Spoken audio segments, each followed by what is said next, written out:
Selah. An intentional pause for reflection and connection. Selah. Content-rich dialogue and discussions. Selah. Pray and worship together. Selah. Living the way. Selah.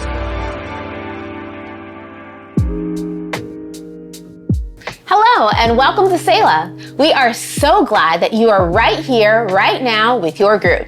Selah is a time where you can slow down, take a pause from our normal rhythm of life, and be present with each other and with God in a different way. We hope that in today's conversation, you will sense the peace and gentle guidance of God's Spirit. Here are our connection questions as we get started. Number 1, it's fall. For how many of you is autumn your favorite season? Go ahead, raise your hands. Okay, now look around the room. Now, why is fall your favorite? For all of you who have your hands raised. And for those of you who didn't raise your hands, which season is your favorite and why? 2, do you enjoy change in your life or do you resist it? 3, think of a topic where you changed your opinion or thoughts about that subject. How did your shift in perspective affect those around you?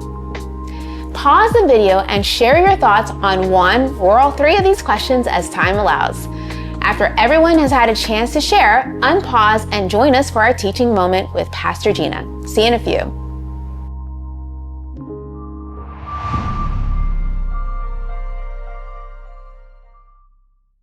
I used to love summer. I loved having time off from school, waking up whenever I wanted, the long days, the sun, the heat. Man, the heat, I hate being cold. So the warmth on my skin was everything. Swimming in the pool, drinking water straight from the hose. My birthday is even in the summer.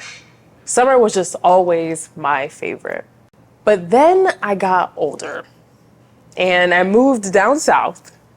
And while all those things about summer are still true, I've learned about something called humidity and its effect it has on me.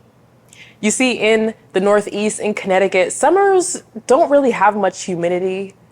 But down south, yeah, nobody warned me about the headaches, the grogginess, the dehydration that comes with being outside too long here. And don't get me wrong, once again, summer is still nice, but now I enjoy it in the AC. And I have become a true lover of fall. Fall with the 70-degree weather, a cool morning breeze, leaves changing color, soft, cozy sweaters. Yes, I am officially a fan of fall. And as I just look over my life, I've realized I've truly changed. And isn't that what fall is all about? Letting go of summer, embracing the changing season, the cooler temperatures, the trees letting go of their leaves and changing color. Fall is all about letting go and change. Now, I don't know about you, but change can be hard. It's often uncomfortable, sometimes even feels negative. We get so used to doing things a certain way that letting go can feel like the end of the world. Just ask a baby when you try to take away its pacifier or favorite toy. Just ask any student when you try to stop doom scrolling to finally focus and study. It's hard. And just ask any adult when their Sunday cleaning routine gets changed to another day and now they have to clean in the middle of the week. Change is hard. Just ask any Christian when you try to let go and let God. It's definitely easier said than done.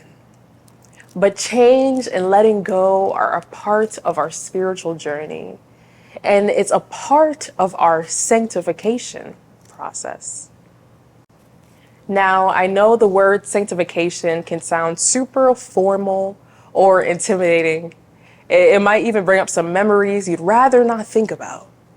But today, let's keep it simple. Sanctification is the process of becoming more like Christ. Simple, right? It means becoming more loving, joyful, more peaceful, patient, kind, good, faithful, gentle, and more self-controlled. I call it a process because as you grow spiritually, you'll learn more about yourself.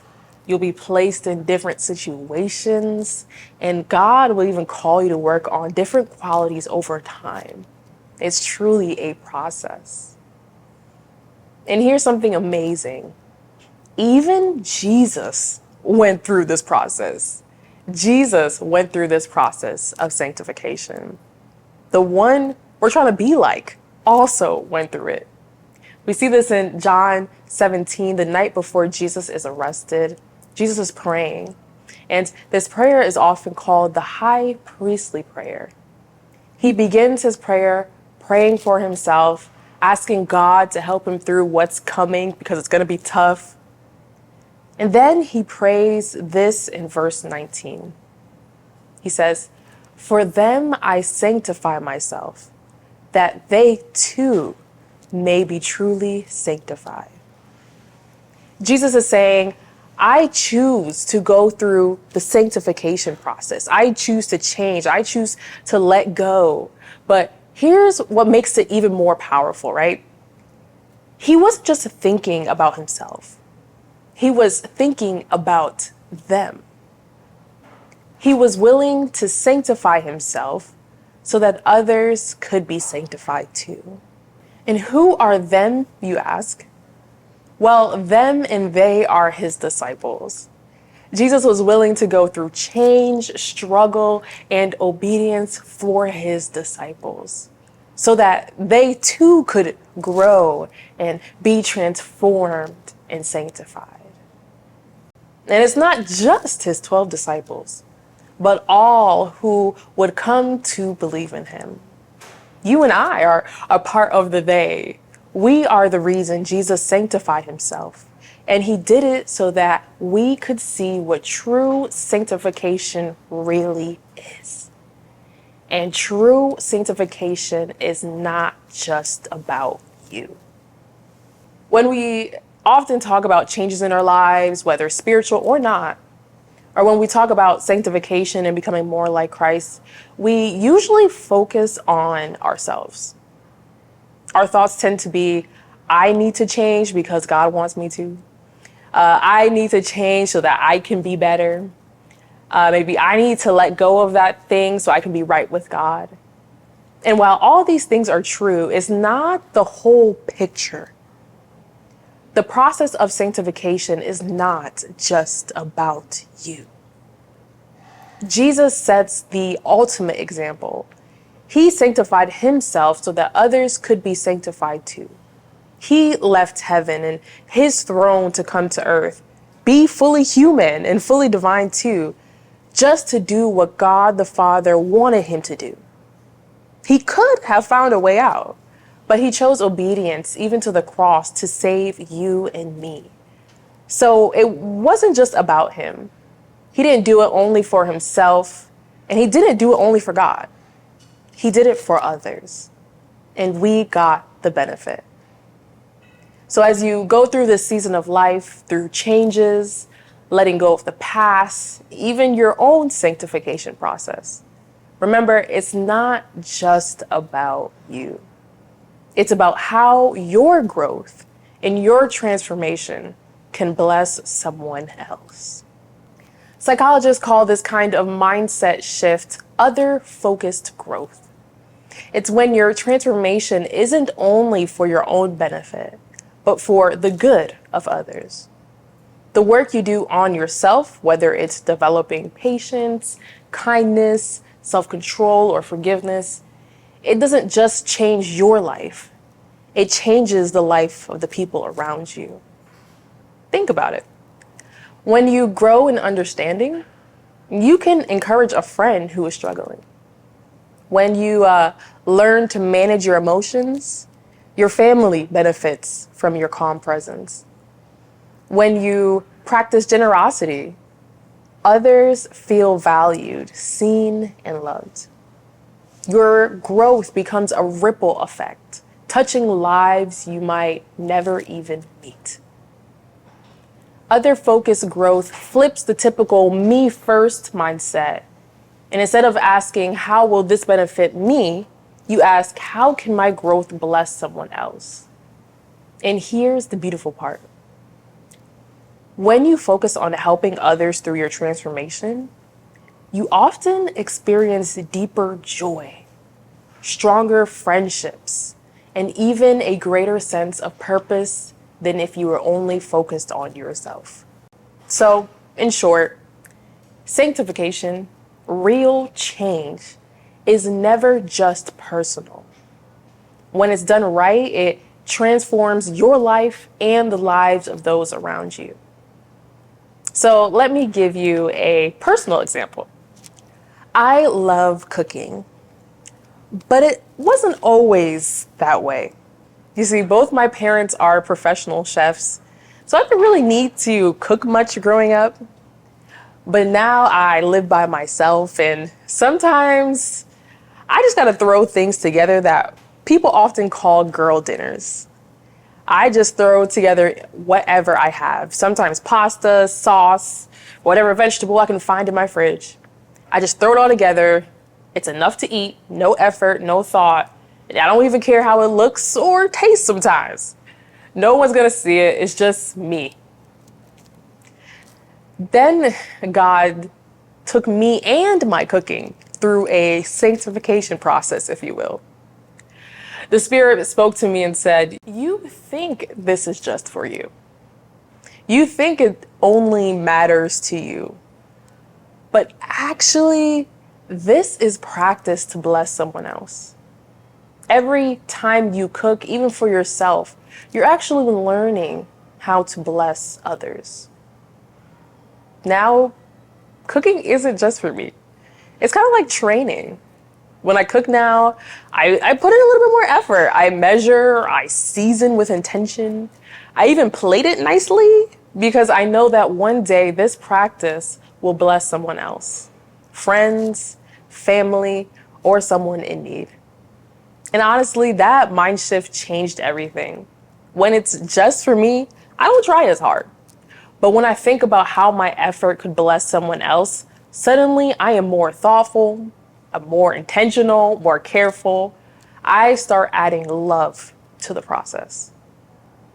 So I don't know exactly what God is transforming in your life, but imagine this. What if you stopped focusing only on yourself, how hard it is, how uncomfortable things are, how, what you're doing makes you holy, and thought about how your growth could bless someone else? Question yourself. If I sanctify myself, imagine how this will bless my children who watch me every day. If I become who God wants me to be, imagine how it will bless my friends, my coworkers, and everyone I interact with. Imagine if I grow to be more loving and joyful and peaceful and faithful and self-controlled. Imagine how that blessing could ripple even through my bloodline and even my generations to come. That is what sanctification is. Sanctification isn't just about you, but it's God working in your life so that your growth can sanctify, bless, and help someone else. So, just like the leaves change color in the fall, sanctification is about allowing God to transform you, often from the inside out. And every step of growth, every change has the power to bless others and to create a ripple effect in their lives. So as you embrace this season of change, remember, your transformation is not just for you. It's a gift for the world around you.